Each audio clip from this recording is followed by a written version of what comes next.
ਅਸੀਂ ਇਹਨੂੰ ਲੰਬਾ ਚਲਾਉਣਾ, ਅਸੀਂ ਦਿੱਲੀ ਦੇ ਵਿੱਚ ਵੜਨਾ, ਅਸੀਂ ਪਾਰਲੀਮੈਂਟ ਤੱਕ ਜਾਣਾ, ਪਰ ਅਸੀਂ ਸਮਾਂ ਲਗੂਗਾ। ਅਸੀਂ ਇਹਨਾਂ ਬਾਰਡਰਾਂ ਨੂੰ ਨਹੀਂ ਖਾਲੀ ਕਰਨਾ ਚਾਹੁੰਦੇ ਕਿਸੇ ਵੀ ਹਾਲਤ ਦੇ। ਸੱਦਾ ਭਾਰਤ ਪੱਧਰ ਦਾ ਹੋ ਸਕਦਾ, ਅਸੀਂ ਬਾਰਡਰ ਬਿਲਕੁਲ ਨਹੀਂ ਖਾਲੀ ਕਰਨਾ।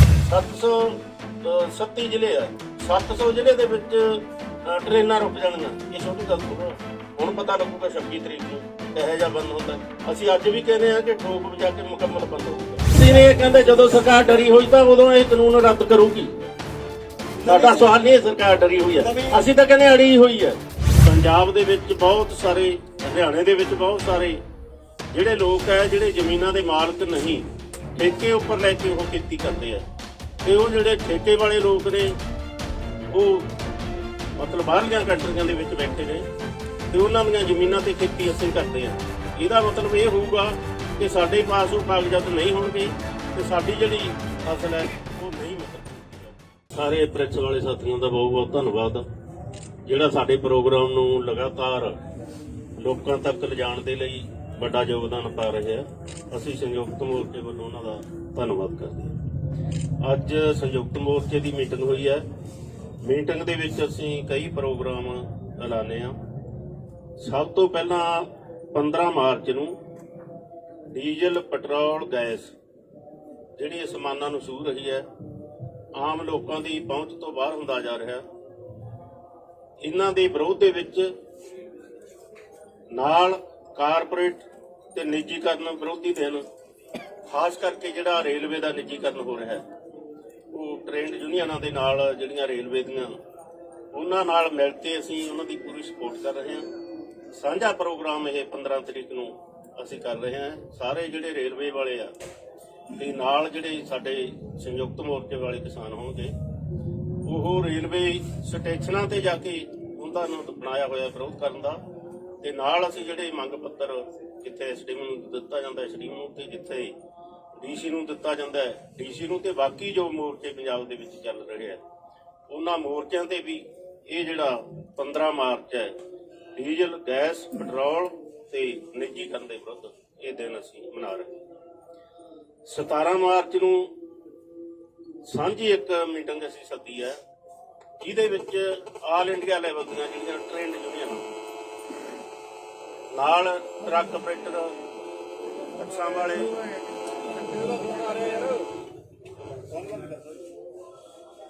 17 ਤਰੀਕ ਨੂੰ ਆਲ ਇੰਡੀਆ ਲੈਵਲ ਦੀ ਟ੍ਰੇਡ ਯੂਨੀਅਨਾਂ ਦੀ ਮੀਟਿੰਗ ਬੁਲਾਈ ਆ ਅਸੀਂ। ਨਾਲ ਉਹਨਾਂ ਦੇ ਜਿਹੜੇ ਕਾਰਪੋਰੇਟ ਟਰਾਂਸਪੋਰਟਰ ਹੈ, ਟਰੱਕ ਆਪਰੇਟਰ ਹੈ ਪੂਰੇ ਇੰਡੀਆ ਲੈਵਲ ਦੇ, ਬੱਸਾਂ ਵਾਲੇ ਆ, ਉਹਨਾਂ ਨੂੰ ਵੀ ਅਸੀਂ ਸੱਦਾ ਦਿੱਤਾ ਤਾਂ ਕਿ ਅਸੀਂ ਭਾਰਤ ਬੰਦ ਕਰਨ ਦਾ ਫੈਸਲਾ ਲੈਣਾ ਹੈ। ਉਹ ਕਨਵੈਨਸ਼ਨ ਅਸੀਂ ਸਿੰਘੂ ਬਾਰਡਰ ਤੇ ਕਰਾਂਗੇ 17 ਤਰੀਕ ਨੂੰ। ਸਾਰਿਆਂ ਨੂੰ ਕੋਈ ਵੀ ਜਥੇਬੰਦੀ ਬਾਹਰ ਨਹੀਂ ਰਹੂਗੀ ਉਹਦੇ ਵਿੱਚੋਂ।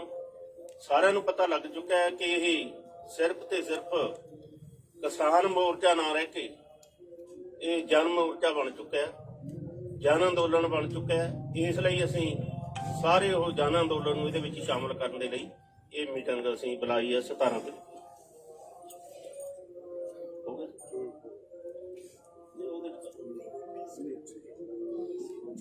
ਚਲੋ ਇਹਦੀ ਡੇਟ ਜਿਹੜਾ ਭਾਰਤ ਬੰਦ ਕਰਨਾ ਅਸੀਂ ਉਹਦੀ 26 ਤਰੀਕ ਅਸੀਂ ਤੈਅ ਕੀਤੀ ਹੈ। ਉਹਨਾਂ ਦੂਸਰਿਆਂ ਨੂੰ ਸ਼ਾਮਲ ਕਰ ਲਾਂਗੇ। 26 ਤਰੀਕ ਅਸੀਂ ਇਸ ਲਈ ਤੈਅ ਕੀਤੀ ਹੈ ਕਿ 26 ਤਰੀਕ ਨੂੰ ਦਿੱਲੀ ਦੇ ਬਾਰਡਰਾਂ ਤੇ ਆਇਆ ਨੂੰ ਸਾਨੂੰ ਪੂਰੇ 4 ਮਹੀਨੇ ਹੋ ਜਾਣਗੇ। ਉਹ 4 ਮਹੀਨੇ ਵਾਲਾ ਦਿਨ ਹੈ ਜਿਹੜਾ, ਉਸ ਦਿਨ ਤੇ ਭਾਰਤ ਬੰਦ ਦੀ ਕਾਲ ਦਿੱਤੀ ਹੈ। ਮੁਕੰਮਲ ਬੰਦ ਹੋਊਗਾ, ਸਵੇਰ ਤੋਂ ਲੈ ਕੇ ਸ਼ਾਮ ਤੱਕ ਕੁਝ ਵੀ ਨਹੀਂ ਚੱਲੂਗਾ, ਨਾ ਸੜਕਾਂ ਤੇ ਚੱਲੂਗਾ, ਨਾ ਰੇਲਵੇ ਟਰੈਕ ਤੇ ਚੱਲੂਗਾ, ਨਾ ਕੋਈ ਇਹੋ ਜਿਹਾ ਅਦਾਰਾ ਜਿਹੜਾ ਖੁੱਲਾ ਰਹੂਗਾ। ਮੁਕੰਮਲ ਬੰਦ ਹੋਊਗਾ, ਸ਼ਾਂਤਮਈ ਹੋਊਗਾ ਜਿਹੜਾ 26 ਤਰੀਕ ਦਾ। ਉਦੋਂ ਅੱਗੇ 19 ਮਾਰਚ ਨੂੰ ਅਸੀਂ ਮੰਡੀ ਬਚਾਓ, ਖੇਤੀ ਬਚਾਓ ਤੇ ਮੁਜ਼ਾਹਰਾ ਲਹਿਰ ਦੇ ਸ਼ਹੀਦਾਂ ਨੂੰ, ਜਿਹੜਾ ਪੰਜਾਬ ਦੇ ਵਿੱਚ ਇੱਕ ਮੁਜ਼ਾਹਰਾ ਲਹਿਰ ਚੱਲੀ, ਅੱਗੇ ਪਿੰਡ ਕਿਸ਼ਨਗੜ੍ਹ ਦੇ ਵਿੱਚ ਉਹ ਮੁਜ਼ਾਹਰਾ ਲਹਿਰ ਦਾ ਅਸੀਂ ਦਿਨ ਮਨਾਉਂਦੇ ਆ। ਉਹ ਵੀ ਅਸੀਂ ਫੈਸਲਾ ਕੀਤਾ ਕਿ ਐਤਕੀ ਬਾਰਡਰਾਂ ਦੇ ਉੱਪਰ ਹੀ ਮੁਜ਼ਾਹਰਾ ਲਹਿਰ ਦਾ ਜਿਹੜਾ ਦਿਨ ਆ ਉਹ ਮਨਾਇਆ ਜਾਊਗਾ। ਮੰਡੀ ਬਚਾਓ ਦੇ ਨਾਲ ਜਿਹੜਾ ਹੁਣੇ ਇਹਨਾਂ ਨੇ ਫੈਸਲਾ ਲਿਆ, FCI ਨੇ ਕਿ ਜਿਹੜੇ ਕਿਸਾਨ ਦੇ ਕੋਲੇ ਮਾਲਕੀ ਜ਼ਮੀਨ ਦੇ ਕਾਗਜ਼ ਹੋਣਗੇ ਉਹਨਾਂ ਤੋਂ ਹੀ ਅੱਗੇ ਕਣਕ ਦੀ ਖਰੀਦ ਕੀਤੀ ਜਾਊਗੀ। ਜਿਨ੍ਹਾਂ ਕੋਲੇ ਨਹੀਂ ਹੋਣਗੇ ਉਹ ਕਾਗਜ਼ਾਤ, ਜਮਾਬੰਦੀ ਨਹੀਂ ਹੋਊਗੀ, ਗਿਰਦਾਵਰੀਆਂ ਨਹੀਂ ਹੋਣਗੀਆਂ, ਉਹਨਾਂ ਦੀ ਫਸਲ ਨਹੀਂ ਖਰੀਦੀ ਜਾਊਗੀ। ਅਸੀਂ ਸਮਝਦੇ ਹਾਂ ਕਿ ਇਹ ਜਿਹੜੇ ਤਿੰਨੇ ਕਾਲੇ ਕਾਨੂੰਨ ਬਣਾਏ ਆ, ਇਹਨਾਂ ਕਾਨੂੰਨਾਂ ਦਾ ਹੀ ਹਿੱਸਾ ਹੈ ਕਿ ਕਿਹੜੇ ਢੰਗ ਨਾਲ ਉਹ ਕਣਕ ਦੀ ਖਰੀਦ ਤੋਂ ਪਿੱਛੇ ਹਟਣਾ। ਪੰਜਾਬ ਦੇ ਵਿੱਚ ਬਹੁਤ ਸਾਰੇ, ਹਰਿਆਣੇ ਦੇ ਵਿੱਚ ਬਹੁਤ ਸਾਰੇ ਜਿਹੜੇ ਲੋਕ ਹੈ ਜਿਹੜੇ ਜ਼ਮੀਨਾਂ ਦੇ ਮਾਲਕ ਨਹੀਂ, ਠੇਕੇ ਉੱਪਰ ਲੈ ਕੇ ਉਹ ਖੇਤੀ ਕਰਦੇ ਆ, ਤੇ ਉਹ ਜਿਹੜੇ ਠੇਕੇ ਵਾਲੇ ਲੋਕ ਨੇ ਉਹ ਮਤਲਬ ਬਾਹਰਲੀਆਂ ਕੰਟਰੀਆਂ ਦੇ ਵਿੱਚ ਬੈਠੇ ਨੇ ਤੇ ਉਹਨਾਂ ਦੀਆਂ ਜ਼ਮੀਨਾਂ ਤੇ ਖੇਤੀ ਅਸੀਂ ਕਰਦੇ ਆ। ਇਹਦਾ ਮਤਲਬ ਇਹ ਹੋਊਗਾ ਕਿ ਸਾਡੇ ਪਾਸ ਉਹ ਕਾਗਜ਼ਾਤ ਨਹੀਂ ਹੋਣਗੇ ਤੇ ਸਾਡੀ ਜਿਹੜੀ ਫਸਲ ਹੈ ਉਹ ਨਹੀਂ ਮਤਲਬ ਖਰੀਦੀ ਜਾਊਗੀ। ਇਹ ਵੀ ਇਸ ਕਰਕੇ ਅਸੀਂ ਜਿਹੜਾ ਇਹ ਖੇਤੀ ਬਚਾਓ ਮੰਡੀ ਬਚਾਓ ਮੁਜ਼ਾਹਰਾ ਲੈ ਦੇ ਸ਼ਹੀਦਾਂ ਦਾ 19 ਮਾਰਚ ਉਹਨਾਂ ਨੂੰ ਅਸੀਂ ਸਮਰਪਿਤ ਕੀਤਾ। 19 ਮਾਰਚ ਨੂੰ ਜਿਹੜਾ ਮੈਂ ਪਹਿਲਾਂ ਬੋਲ ਚੁੱਕਿਆ ਕਿ ਉਸ ਢੰਗ ਦੇ ਨਾਲ ਅਸੀਂ ਐਸਡੀਮਾਂ ਨੂੰ ਮੰਗ ਪੱਤਰ ਦੇ ਕੇ ਤੇ ਇੱਥੇ ਜਿਹੜਾ ਮੁਜ਼ਾਹਰਾ ਲਹਿਰ ਦੇ ਸ਼ਹੀਦਾਂ ਨੂੰ ਸ਼ਰਧਾਂਜਲੀ ਭੇਟ ਕਰਕੇ ਇਹ ਦਿਨ ਮਨਾਵਾਂਗੇ। 23 ਮਾਰਚ ਨੂੰ ਅਸੀਂ ਸਾਰੇ ਜਾਣਦੇ ਹਾਂ ਸ਼ਹੀਦ ਆਜ਼ਮ ਭਗਤ ਸਿੰਘ, ਜਿਨ੍ਹਾਂ ਨੇ ਕਾਰਪੋਰੇਟ ਘਰਾਣਿਆਂ ਦੇ ਵਿਰੋਧ ਦੇ ਵਿੱਚ ਕਾਰਪੋਰੇਟਾਂ ਨੂੰ ਭਜਾਓ ਤੇ ਦੇਸ਼ ਨੂੰ ਆਜ਼ਾਦ ਕਰਾਓ, ਅੰਗਰੇਜ਼ਾਂ ਨੂੰ ਭਜਾਓ ਦਾ ਸੱਦਾ ਦਿੱਤਾ ਔਰ ਉਹਨਾਂ ਨੇ ਫਾਂਸੀ ਦਾ ਰੱਸਾ ਜਿਹੜਾ ਚੁੰਮਿਆ। ਉਸ ਦਿਨ ਤੇ ਰਾਜਗੁਰੂ ਸੁਖਦੇਵ, ਸਰਦਾਰ ਭਗਤ ਸਿੰਘ, ਉਹਨਾਂ ਦਾ ਸ਼ਹੀਦੀ ਦਿਹਾੜਾ ਸੀ, ਉਹ ਵੀ ਬਾਰਡਰਾਂ ਦੇ ਉੱਪਰ ਹੀ ਬਣਾਉਣ ਦਾ ਫੈਸਲਾ ਕੀਤਾ। ਅਸੀਂ ਸੱਦਾ ਦੇਵਾਂਗੇ ਸਾਰੇ ਹਰਿਆਣੇ ਦੇ, ਭਾਰਤ ਦੇ, ਪੰਜਾਬ ਦੇ ਜਿਹੜੇ ਨੌਜਵਾਨ ਹੈ ਕਿ ਉਹ ਯੂਥ ਸਾਰੇ ਦਾ ਸਾਰਾ ਉਹੀ ਪੱਗ ਜੋ ਭਗਤ ਸਿੰਘ ਦੇ ਬੰਨੀ ਸੀ ਉਹ ਪੱਗਾਂ ਬੰਨ੍ਹ ਕੇ ਦਿੱਲੀ ਵੱਲ ਨੂੰ ਵੀਰਾਂ ਕੱਤਣ ਤੇ ਉਹਨਾਂ ਦਾ ਜਿਹੜਾ ਸ਼ਹੀਦੀ ਦਿਹਾੜਾ ਉਹ ਇਹਨਾਂ ਬਾਰਡਰਾਂ ਦੇ ਉੱਪਰ ਹੀ ਮਨਾਇਆ ਜਾਵੇ। ਉਸ ਤੋਂ ਅੱਗੇ ਹੋਲੇ ਮਹੱਲੇ ਦਾ ਸੀ ਇੱਕ ਏਜੰਡਾ ਸਾਡੇ ਕੋਲੇ ਆਇਆ। ਪੰਜਾਬ ਦੀਆਂ 32 ਜਥੇਬੰਦੀਆਂ ਦੀ ਮੀਟਿੰਗ ਦੇ ਵਿੱਚ ਅਸੀਂ ਉਹ ਜਿਹੜਾ ਫੈਸਲਾ ਕਰਾਂਗੇ। ਅੱਜ ਦੀ ਮੀਟਿੰਗ ਦੇ ਵਿੱਚ ਇਹ ਜਿਹੜੇ ਪ੍ਰੋਗਰਾਮ ਹੈ ਇਹਨਾਂ ਦਾ ਅਸੀਂ ਐਲਾਨ ਕਰਦੇ ਹਾਂ ਤੇ ਨਾਲ ਜਿਹੜਾ ਮੋਰਚਾ ਸਾਡਾ ਚੱਲ ਰਿਹਾ ਹੈ ਜਿਉਂ ਦੀ ਤਿਉਂ ਚੱਲੂਗਾ। ਬੇਸ਼ੱਕ ਉਹ ਹਾੜੀ ਦਾ ਸੀਜ਼ਨ ਹੋਵੇ, ਬੇਸ਼ੱਕ ਉਹ ਗਰਮੀ ਦਾ ਸੀਜ਼ਨ ਹੋਵੇ, ਅਸੀਂ ਪੂਰੀ ਉਹਦੀ ਵਿਉਂਤਬੰਦੀ ਕਰ ਲਈ ਹੈ। ਤੇ ਨਾਲ ਜੋ 5 ਸਟੇਟਾਂ ਦੇ ਵਿੱਚ ਚੋਣਾਂ ਹੋ ਰਹੀਆਂ ਉਹਨਾਂ ਚੋਣਾਂ ਦੇ ਵਿੱਚ ਜੋ ਸੰਯੁਕਤ ਮੋਰਚੇ ਨੇ ਸੱਦਾ ਦਿੱਤਾ ਕਿ ਬੀਜੇਪੀ ਨੂੰ ਸਬਕ ਸਿਖਾਓ, ਉਹ ਸਾਡੇ ਸੰਯੁਕਤ ਮੋਰਚੇ ਦੇ ਜਿਹੜੇ ਲੀਡਰ ਸਾਹਿਬਾਨ ਹੈ ਉਹ ਵੱਖ-ਵੱਖ ਸਟੇਟਾਂ ਦੇ ਵਿੱਚ ਰਵਾਨਾ ਹੋ ਚੁੱਕੇ ਆ। ਉਹ ਪ੍ਰਚਾਰ ਆਪਦਾ ਚੋਣਾਂ ਦਾ ਕਰਨਗੇ, ਅਸੀਂ ਪ੍ਰਚਾਰ ਸਾਡਾ ਸੰਯੁਕਤ ਮੋਰਚੇ ਦਾ ਉਹਨਾਂ ਕਿਸਾਨਾਂ ਤੱਕ ਲੈ ਕੇ ਜਾਵਾਂਗੇ ਕਿ ਇਹ ਕਿਸਾਨਾਂ ਨੂੰ ਕਿਵੇਂ ਗਮਰਾਹ ਕਰ ਰਹੇ ਆ, ਕਿਵੇਂ ਜ਼ਮੀਨਾਂ ਹਥਿਆ ਰਹੇ ਆ, ਕਿਵੇਂ ਖੇਤੀ ਖੋਹ ਰਹੇ ਆ ਤੇ ਕਿਵੇਂ ਹਰਾਸਮੈਂਟ ਕਿਸਾਨਾਂ ਦੀ ਹੋ ਰਹੀ ਹੈ ਤੇ ਨਾਲ ਰਿਪਰੈਸ਼ਨ ਹੈ ਜਿਹੜਾ ਝੂਠੇ ਕੇਸ ਬਣਾ ਕੇ ਇਰਾਦਾ ਕਤਲ ਦੇ ਜੇਲ੍ਹਾਂ ਦੇ ਵਿੱਚ ਡੱਕੇ ਹੋਏ ਆ ਤੇ ਉਹ ਰਿਪਰੈਸ਼ਨ ਹੈ ਜਿਹੜਾ ਉਹ ਵੀ ਅਸੀਂ ਸਾਰੇ ਭਾਰਤ ਦੇ ਵਿੱਚ ਉਹ 5 ਸਟੇਟਾਂ ਦੇ ਵਿੱਚ ਲੈ ਕੇ ਜਾਵਾਂਗੇ। ਇਹਦਾ ਜਿਹੜਾ ਚਿਹਰਾ ਹੈ ਬੀਜੇਪੀ ਸਰਕਾਰ ਦਾ ਕਿਸਾਨ ਵਿਰੋਧੀ ਚਿਹਰਾ ਉਹ ਅਸੀਂ ਲੋਕਾਂ ਦੇ ਵਿੱਚ ਜਾ ਕੇ ਆਪਣੀਆਂ ਸਟੇਜਾਂ ਤੋਂ ਕਿਸੇ ਦੀ ਪਾਰਟੀ ਦੀ ਸਪੋਰਟ ਦੇ ਵਿੱਚ ਨਹੀਂ ਜਾਵਾਂਗੇ, ਕਿਸੇ ਨੂੰ ਵੋਟ ਦੇਣ ਨੂੰ ਨਹੀਂ ਕਹਾਂਗੇ, ਸਿਰਫ ਇੱਕੋ ਹੀ ਗੱਲ ਕਹਾਂਗੇ ਕਿ ਕਿਸਾਨ ਵਿਰੋਧੀ ਜਿਹੜੀ ਬੀਜੇਪੀ ਹੈ ਇਹਨੂੰ ਸਬਕ ਸਿਖਾਓ। ਅੱਜ ਦੀ ਮੀਟਿੰਗ ਦੇ ਸਾਡੇ ਇਹ ਪ੍ਰੋਗਰਾਮ। सर, मैं भारत बंद और जो कैलेंडर है उसको जरा हिंदी में या अंग्रेजी में 15 मार्च को ट्रेड यूनियंस के साथ पिछले प्रेस कॉन्फ्रेंस में ही एक प्रोग्राम डिक्लेयर किया गया था कि एंटी कॉर्पोरेटाइजेशन, एंटी प्राइवेटाइजेशन दिन बना के उसके प्रतिरोध में वो दिन मनाया जाएगा। तो डीजल और पेट्रोल के बढ़ते हुए दाम को भी उस दिन स्पेसिफिकली हाईलाइट करते हुए 15 मार्च के कार्यक्रम होंगे। क्या कार्यक्रम है? रेलवे स्टेशन के बाहर जो ट्रेड यूनियंस वालों के धरने जो प्लान्ड है उसके साथ साथ हम भी खड़े होंगे, किसान यूनियंस। वो प्रोग्राम ऑलरेडी अनाउंस हो चुका है। डेमोन्स्ट्रेशंस मेनली धरने होंगे। SDMDC को ज्ञापन दिया जाएगा और 19 तारीख को 2 अलग अलग इश्यूज बट इंटरकनेक्टेड इश्यूज उसको लेके 19 का दिन मार्क किया जाएगा। एक है खेती बचाओ मंडी बचाओ, जो खास करके एफसीआई के ऊपर जो वीकनिंग वाला अटैक हो रहा है, और पंजाब में और बाकी राज्यों में भी, हरियाणा में पिछले साल शुरू हुआ था पंजीकरण कराना।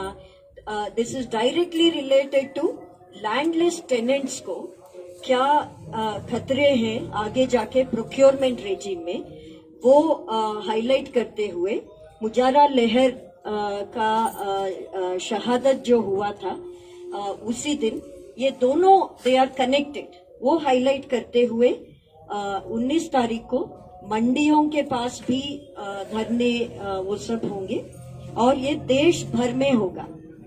और उसके बाद 23 को जो शहीद दिवस है, उस शहीद दिवस में जैसे आपने पिछले दिनों में देखा, केएमपी ब्लॉकेट के लिए रिस्पांस देखा, जब महिला दिवस का हमने ये कॉल दिया था कि महिलाएं आए ये मोर्चों के प्रोटेस्ट साइट्स पे, आपने देखा हजारों की संख्या में कैसे आए हैं।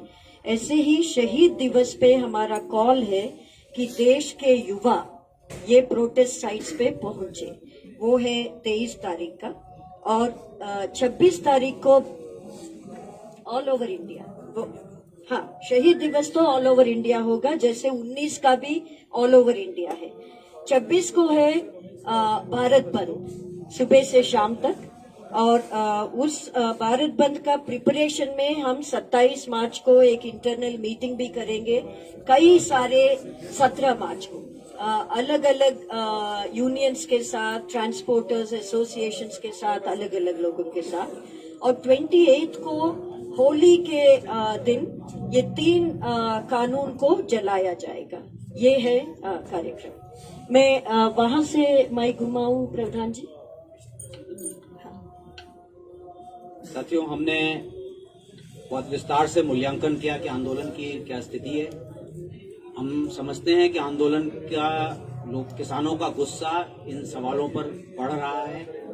ये बात कही जाती है कि धरनों पे संख्या कम है, जो स्थिति काम की बढ़ रही है उसमें ऐसा दिख सकता है, लेकिन धीरे धीरे कई सारे कार्यक्रमों में, खासतौर से 23 तारीख को इन धरनों की संख्या बहुत तेजी से बढ़ेगी। मैं उत्तर प्रदेश से आपको बता दूं कि लगातार एक ट्रैक्टर यात्रा जो है तराई के इलाके में चल रही है। बहुत बड़ी बड़ी जनसभाएं और महापंचायतें उत्तर प्रदेश में हो रही हैं जो नहीं हो रही थी।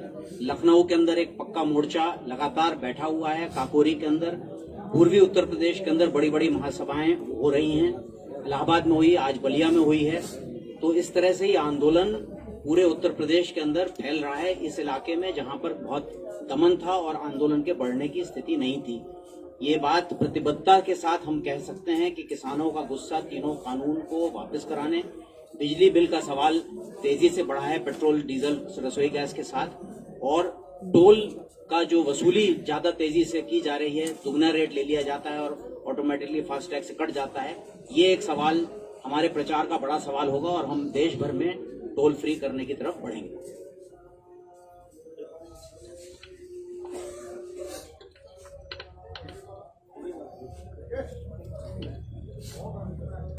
पंद्रह मार्च को डीजल और पेट्रोल के खिलाफ जो बढ़ती महंगाई, वीरेंद्र सिंह हुड्डा, राष्ट्रीय अध्यक्ष टोल हटाओ संघर्ष समिति, वे राष्ट्रीय महासचिव भारतीय किसान यूनियन केएस। तो मेरे प्रेस के भाइयों, 15 मार्च को डीजल पेट्रोल के खिलाफ जो है बढ़ती महंगाई और गैस के खिलाफ हम जो जितने ट्रेड यूनियन हैं उनके साथ हम कार्यक्रम में हिस्सा लेंगे, संयुक्त किसान मोर्चा। और 17 मार्च को हमारी सांझ एक मीटिंग होगी यहाँ ट्रेड यूनियन और व्यापार मंडल के साथ। और 19 मार्च को खेती बचाओ और मंडी बचाओ अभियान। 26 मार्च को भारत बंद चक्का जाम होगा और सभी ट्रेड यूनियन दुकानें सब बंद होंगी। हुड्डा साहब आज अविश्वास प्रस्ताव लेके आई थी कांग्रेस, लेकिन वो गिर गया। परिचय करना। सॉरी, आज के प्रेस कॉन्फ्रेंस में डॉक्टर सुनीलम जी है, किसान संघर्ष समिति मध्य प्रदेश से। मैं माफी चाहती हूँ, आपको इंट्रोड्यूस नहीं किया उस टाइम में, सॉरी। सर, आज का जो मेजर घटनाक्रम है खट्टर सरकार के खिलाफ जो विश्वास प्रस्ताव आया था वो गिर गया सर। वो गिर गया। आप लोगों ने अपील की थी विधायकों से, बीजेपी जेजेपी के, उस पर एक रिएक्शन दे दीजिए। और दावा किया जा रहा था कि जब सरकार के खिलाफ ऐसा मत आएगा तो सरकार डेफिनेटली गिर जाएगी। साथियों, मैं विकासशील भारतीय किसान संघ समिति हरियाणा का प्रदेश का अध्यक्ष। आज हरियाणा के अंदर बड़ी घटना घटी। जो अविश्वास प्रस्ताव लाया गया था वो गिरा है। और कल हरियाणा के अंदर एक प्रोग्राम था कि हमने गांव-गांव जाकर किसान और मजदूर ने सभी एमएलए से एक वोट की मांग की थी कि किसान के पक्ष में आप वोट करें, लेकिन उन लोगों ने किसान के पक्ष में वोट नहीं करे। केवल मात्र 32 वोट किसान के पक्ष में आए हैं। अभी जो है हरियाणा के संगठनों की तरफ से, हरियाणा के किसानों की तरफ से तो मैं निंदा करना चाहूंगा जो साथी किसान की इस दुख की घड़ी में हमारे साथ नहीं खड़े हुए। और दूसरा, अभी विचार करेगा हरियाणा के किसान संगठन और मजदूर संगठन विचार करेंगे जो साथी हमारे खिलाफ गए हैं उन साथियों के साथ कैसा बर्ताव हमने करना है, किस प्रकार का बहिष्कार हमने करना है। लेकिन इतना जरूर कहना चाहूंगा कि उनके साथ हम कठोर व्यवहार करने वाले हैं, क्योंकि हमने बिल्कुल झोली फैला करके उनसे वोट मांगे थे। उसके बावजूद भी अगर हमारे साथ नहीं खड़े हो, पहली बार किसान मजदूर ने उनसे वोट मांगे थे, लेकिन उनकी संवेदना लगता है मुझे किसान के प्रति, मजदूर के प्रति बिल्कुल नष्ट हो चुकी है। और ये कहना चाहूंगा कि किसान और मजदूर इस बात का ध्यान रखें जो साथी हमारे खिलाफ में थे, कम से कम गांव के अंदर वो लोग अभी न घुस पाए। इसके अलावा एक बड़ी घटना हरियाणा के अंदर घटी। गांव सिवाया के अंदर संयुक्त किसान मोर्चे का आह्वान के ऊपर वहां के एक जो जुलाना से जो एमएलए हैं मस्जिद ढांडा, उनका विरोध करते हुए कुछ साथियों का लड़ाई झगड़ा वहां हुआ। और उसमें कुछ किसान साथियों को, लगभग 6 किसान साथी हैं ये सिवाहा गांव के, उनके ऊपर 307 की धारा लगा करके नाजायज तरीके से मुकदमे दर्ज कर दिए। मैं आपके माध्यम से कहना चाहूंगा, हम उन सभी किसान साथियों के साथ खड़े हैं जो भी संयुक्त किसान मोर्चे के आह्वान पर किसी भी प्रोग्राम के अंदर भाग लेता है।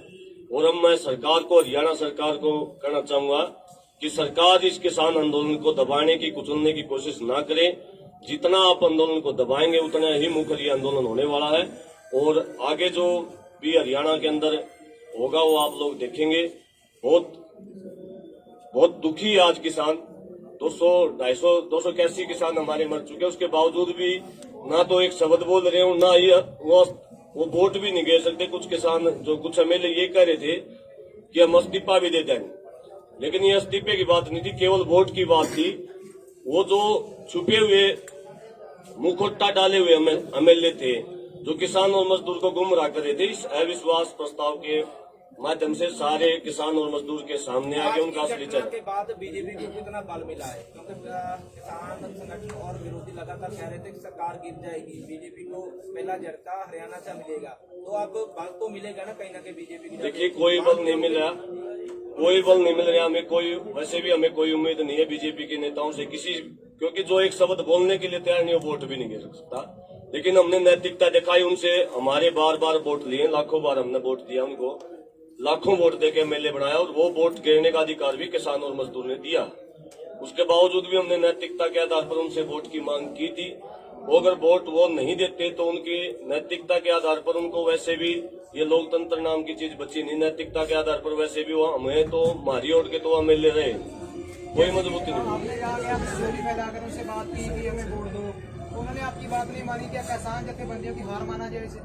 बिल्कुल भी हार नहीं है किसान जत्थेबंदियों की, क्योंकि किसान जो है लगातार इस लड़ाई को लड़ेगा। और आने वाले समय में आप हरियाणा के अंदर देखोगे, पहले भी आपने देखा कि किसी एमएलए, किसी मंत्री, किसी मुख्यमंत्री की गांव के अंदर घुसने की जरूरत नहीं होती। और जो भी कोई मंत्री एमएलए घर से बाहर निकला है तो पुलिस फोर्स को लेकर निकलता है। किसान जत्थेबंदियां पूरी मजबूती के साथ लड़ रही हैं। विशेषकर हरियाणा में अब जो भी जेजेपी और बीजेपी का विधायक, जो अब कुछ विधायकों के हमें उम्मीद थी कि वो शायद इस्तीफा देंगे या वोट देंगे, लेकिन वो भी सामने आ गए। अब और दुगनी तिगनी मजबूती के साथ ये आंदोलन हरियाणा के अंदर होने वाला है, क्योंकि सरकार दबाव में नहीं है, ये पता लग रहा है इससे। हाँ जी, सरकार दबाव में देखो, सरकार नहीं है तो सरकार नहीं है, सरकार थोड़ी है। ये तो लोकतंत्र की बिल्कुल यहाँ तो हत्या हो चुकी है। सरकार होती तो 307 के मुकदमे बन दे के घर बैठे हैं। सरकार नहीं है, लेकिन ये मैं कहना चाहूंगा कि सरकार नाम की चीज नहीं है, संविधान नाम की चीज नहीं है। किसान अपनी लड़ाई को मजबूती के साथ लड़ेगा और हरियाणा में 4 गुना मजबूती के साथ किसान अब कल से इस लड़ाई को 4 गुना मजबूती के साथ लड़ेगा।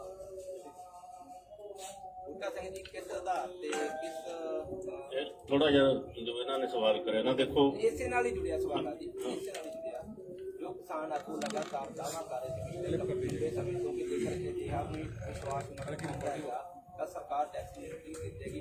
ਉਹਦੇ ਪਿੱਛੇ ਆਧਾਰ ਕੀ ਸੀ, ਉਹਦੇ ਪਿੱਛੇ ਜ਼ਮੀਨੀ ਹਕੀਕਤ ਸੀ ਕੀ ਸੀਗੀ ਕਿ ਜਿਹੜੀ ਅੱਜ ਜਾ ਕੇ ਮਿੱਟੀ ਵਿੱਚ ਰੁੜ ਗਈ? ਤੁਹਾਨੂੰ ਕੋਈ ਸੰਕੇਤ, ਤੁਹਾਡਾ ਕੋਈ ਵਿਸ਼ਵਾਸ ਤਾਂ ਹੋਵੇਗਾ ਜਿਹੜਾ ਇਹਨਾਂ ਕੰਫੀਡੈਂਸ ਤੁਸੀਂ ਕਹਿ ਰਹੇ ਸੀ ਵਾਰਨ ਸਰਕਾਰ ਡਿੱਗੇਗੀ ਕੋਈ ਨਹੀਂ ਹੈਗਾ, ਉਹ ਕਿਸ ਆਧਾਰ ਤੇ ਕਹਿ ਰਹੇ ਸੀ? ਹਵਾਈ ਗੱਲਾਂ ਸੀ, ਧਰਾਤਲ ਨਹੀਂ ਪਛਾਣੀ ਗਈ ਸੀ ਤੁਹਾਡੇ ਤੋਂ? ਦੇਖੋ ਸਾਡਾ ਕੰਮ ਹੁੰਦਾ ਅਸਲ ਦੇ ਵਿੱਚ ਆਪਣਾ ਪ੍ਰਚਾਰ ਲੈ ਕੇ ਜਾਣਾ। ਹੁਣ ਸਵਾਲ ਜੁੜ ਜੂਗਾ ਜਾ ਕੇ 5 ਸਟੇਟਾਂ ਦੇ ਨਾਲ, ਅਗਰ ਉੱਥੇ ਬੀਜੇਪੀ ਜਿੱਤ ਜਾਂਦੀ ਹੈ ਤਾਂ ਤੁਸੀਂ ਫੇਰ ਇਹ ਸਵਾਲ ਕਰਨਾ ਕਿ ਕਿਸਾਨ ਸੰਯੁਕਤ ਮੋਰਚੇ ਦੀ ਹਾਰ ਹੋਗੀ। ਸਵਾਲ ਹਾਰ ਦਾ ਨਹੀਂ ਹੈ, ਸਵਾਲ ਉਹਨਾਂ ਦੇ ਵਿਰੋਧ ਦੇ ਵਿੱਚ ਲੋਕਾਂ ਨੂੰ ਗੱਲ ਕਹਿਣ ਦਾ, ਆਪਣੇ ਮੋਰਚੇ ਦੇ ਨਾਲ ਜੋੜਨ ਦਾ। ਇਹੀ ਹਰਿਆਣੇ ਦੇ ਵਿੱਚ ਜਿਵੇਂ ਪੰਜਾਬ ਦੇ ਵਿੱਚ ਪਹਿਲਾਂ ਸ਼ੁਰੂ ਹੋਇਆ ਸੀ, ਜੇ ਹਰਿਆਣੇ ਦੇ ਵਿੱਚ ਐਡਵਾਂਸ ਸ਼ੁਰੂ ਹੋਇਆ ਹੁੰਦਾ ਤਾਂ ਗਿਰ ਜਾਂਦੀ। ਵੱਡੀਆਂ ਰੈਲੀਆਂ ਜਿਹੜੀਆਂ ਆਰਗੇਨਾਈਜ਼ ਕੀਤੀਆਂ ਗਈਆਂ ਵੀ ਉਹਦੀ ਲੱਗਦਾ ਆਊਟਪੁੱਟ ਨਿਕਲੂਗੀ ਹੁਣ, ਜਾਂ ਕੀ ਕਿਹਾ ਜਾ ਸਕਦਾ? ਕਿਉਂਕਿ ਵੱਡੀਆਂ ਰੈਲੀਆਂ ਹਰਿਆਣੇ ਦੇ ਵਿੱਚ ਬਹੁਤ ਸਾਰੀਆਂ ਮਹਾਂਪੰਚਾਇਤਾਂ ਦੇਖੀਆਂ, ਲੇਕਿਨ ਤੁਸੀਂ ਕਹਿੰਦੇ ਹੋ ਕਿ ਲੋਕਾਂ ਨੂੰ ਜੋੜਨ ਦੀ ਗੱਲ ਕੀਤੀ ਜਾਵੇ। ਇਹਦਾ ਮਤਲਬ ਹਰਿਆਣਾ ਦਾ ਹਜੇ ਬਹੁਤ ਸਾਰਾ ਹਿੱਸਾ ਇਹੋ ਜਿਹਾ ਹੈਗਾ ਜਿਹੜਾ ਨਹੀਂ ਜੁੜਿਆ ਧਰਨੇ ਦੇ ਨਾਲ ਜਾਂ ਅੰਦੋਲਨ ਨਾਲ। ਅਸੀਂ ਕੋਸ਼ਿਸ਼ ਕਰ ਰਹੇ ਹਾਂ ਕਿ ਹਰਿਆਣਾ ਔਰ ਪੰਜਾਬ ਦੇ ਵਿੱਚ ਇਹ ਵੱਡੀਆਂ ਮਹਾਂਪੰਚਾਇਤਾਂ ਨਾ ਹੋਣ। ਜਿੱਥੇ ਅਜੇ ਅੰਦੋਲਨ ਨਹੀਂ ਭਖਿਆ ਉੱਥੇ ਜ਼ਿਆਦਾ ਲੋੜ ਲੱਗਦੀ ਹੈ ਸਾਨੂੰ, ਉੱਧਰ ਨੂੰ ਅਸੀਂ ਜਾ ਰਹੇ ਹਾਂ, ਵੱਡੀਆਂ ਮਹਾਂਪੰਚਾਇਤਾਂ ਉੱਧਰ ਨੂੰ ਕਰ ਰਹੇ ਹਾਂ, ਲੋਕਾਂ ਨੂੰ ਨਾਲ ਜੋੜ ਰਹੇ ਹਾਂ। ਤੁਸੀਂ ਇਹਨੂੰ ਐਂ ਨਾ ਦੇਖੋ ਕਿ ਮੋਰਚਾ ਹਫ਼ਤੇ ਨੂੰ ਖਤਮ ਹੋਣ ਵਾਲਾ। ਅਸੀਂ ਇਸ ਨਾਲ ਨਹੀਂ ਬੈਠੇ, ਅਸੀਂ ਜਦ ਤੱਕ ਪੂਰੇ ਭਾਰਤ ਦੇ ਵਿੱਚ ਫੈਲਦਾ ਨਹੀਂ ਤੇ ਮੋਦੀ ਸਰਕਾਰ ਝੁਕ ਨਹੀਂ ਜਾਂਦੀ ਉਦੋਂ ਤੱਕ ਬੈਠੇ ਆ, ਕੋਈ ਕਾਹਲ ਨਹੀਂ ਹੈ ਸਰ। ਹੁਣ ਤੱਕ ਜਿੱਥੇ ਰਹਿ ਕੇ ਨਹੀਂ, ਹੁਣ ਪਿਛਲੀ ਸਾਰੇ ਦਾਅਵਾ ਕੀਤਾ ਹੈ ਇਸਦਾ ਕਿ ਪੂਰੇ ਦੇਸ਼ ਭਰ ਵਿੱਚ ਅੰਦੋਲਨ ਭਖ ਚੁੱਕਿਆ, ਲੋਕ ਜਾਗਰੂਕ ਹੋ ਚੁੱਕੇ ਹੋ, ਤੁਸੀਂ ਕਹਿ ਰਹੇ ਹੋ ਕਿ ਹਜੇ ਭਖਿਆ ਨਹੀਂਗਾ। ਔਰ ਦੂਸਰਾ ਸਵਾਲ ਇਹ ਆ, ਬੀਜੇਪੀ ਲਗਾਤਾਰ ਕਹਿੰਦੀ ਆ ਕਿ ਕੁਝ ਪੋਲੀਟੀਕਲ ਪਾਰਟੀਆਂ ਨੂੰ ਫਾਇਦਾ ਦੇਣ ਦੇ ਲਈ ਸੰਯੁਕਤ ਕਿਸਾਨ ਮੋਰਚੇ ਦੇ ਲੀਡਰ ਜਿਹੜੇ ਕਿ 5 ਸੂਬਿਆਂ ਦੇ ਵਿੱਚ ਜਾ ਰਹੇ ਨੇ। ਜੇਕਰ ਹਰਿਆਣਾ ਦੇ ਵਿੱਚ ਏਡੀ ਵੱਡੀ ਲਾਮਬੰਦੀ ਦੇ ਬਾਵਜੂਦ ਤੁਹਾਡੇ ਉਹ ਨਹੀਂ ਹੋ ਸਕਿਆ ਕੰਮ, ਤਾਂ ਤੁਹਾਨੂੰ ਕਿਵੇਂ ਲੱਗਦਾ ਕਿ ਦੂਜੇ ਸੂਬੇ ਵੀ ਤੁਹਾਡੇ ਅਗੇਂਸਟ ਬੀਜੇਪੀ ਵੋਟ ਕਰ ਸਕਦੇ ਨੇ?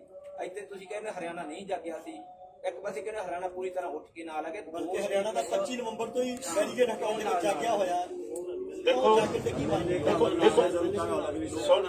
ਦੇਖੋ ਸੁਣੋ, ਕੋਸ਼ਿਸ਼ ਕਰੋ ਇਹ ਗੱਲ ਨੂੰ। ਜਿਹੜੀ ਸਰਕਾਰ ਬਣਦੀ ਹੈ ਅਸੀਂ ਠੋਕ ਵਜਾ ਕੇ ਕਹਿੰਦੇ ਹੁੰਦੇ ਕਿ ਕਿਸਾਨਾਂ ਦੇ ਪੱਖ ਦੇ ਵਿੱਚ ਨਹੀਂ ਬਣਦੀ, ਇਹ ਲਟੇਰਿਆਂ ਦੇ ਪੱਖ ਦੇ ਵਿੱਚ ਬਣਦੀਆਂ ਸਰਕਾਰਾਂ, ਕਿਸੇ ਦੀ ਵੀ ਬਣ ਜੀ। ਤੁਸੀਂ ਐਂ ਕਿਉਂ ਦੇਖਦੇ ਹੋ ਕਿ ਅੱਜ ਮਤਲਬ ਜਿਹੜੇ ਚੁਣ ਕੇ ਭੇਜੇ ਸੀ ਅੱਜ ਉਹ ਕਿਸਾਨਾਂ ਦੇ ਬਣ ਜਾਣਗੇ? ਬਿਲਕੁਲ ਨਹੀਂ ਬਣਨਗੇ।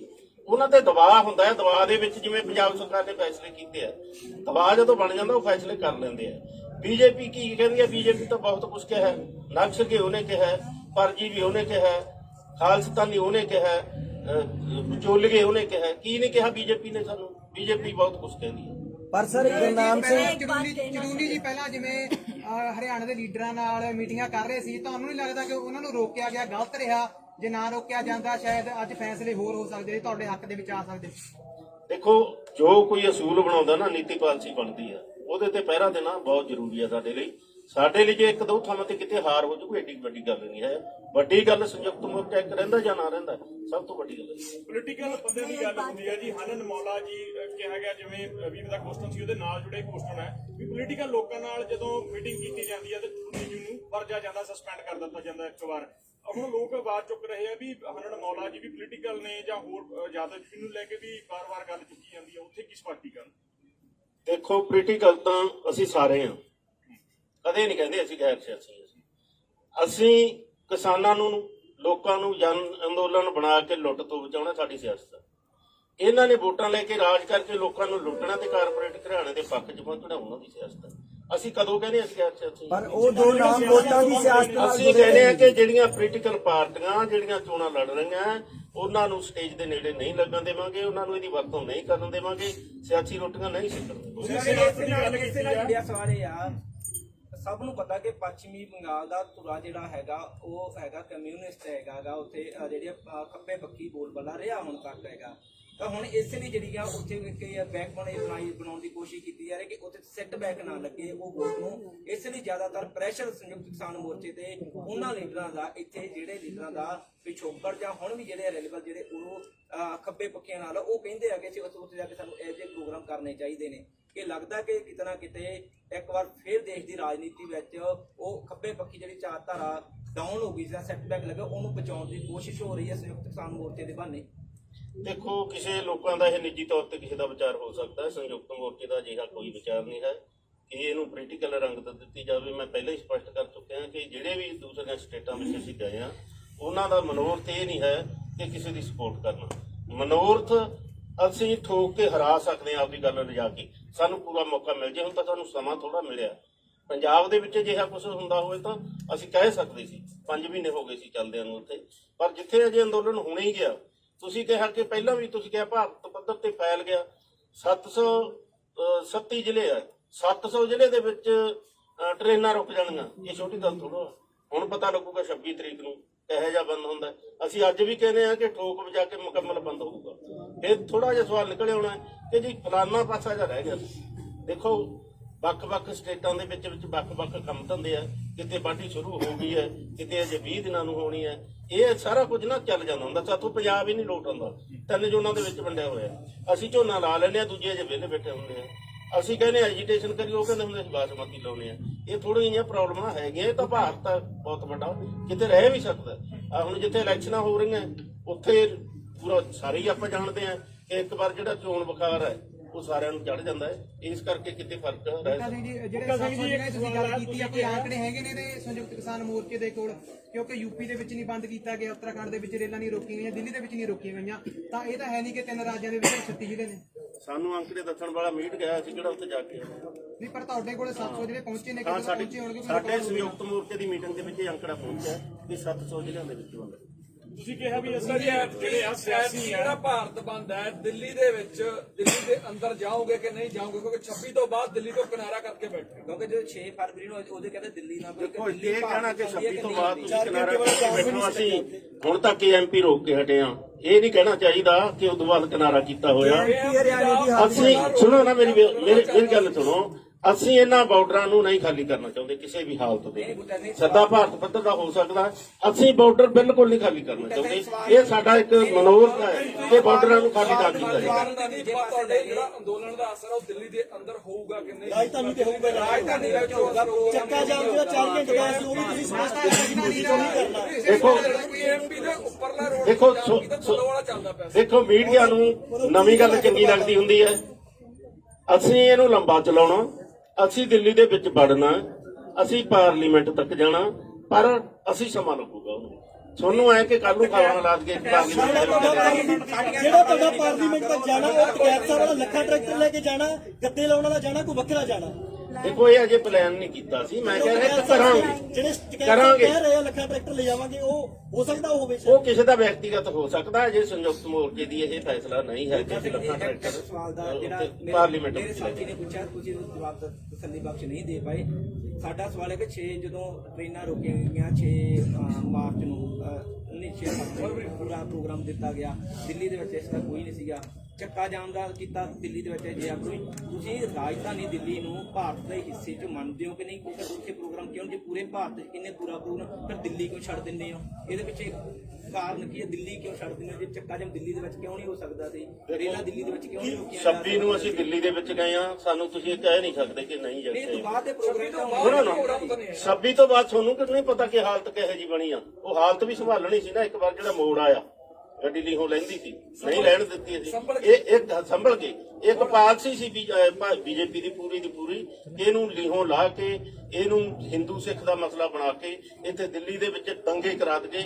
ਤੇ ਜੇ 84 ਯਾਦ ਕਰਾ ਦੀ, ਅਸੀਂ 84 ਮੁੜ ਨਹੀਂ ਦੁਹਰਾਉਣ ਦਿੱਤਾ।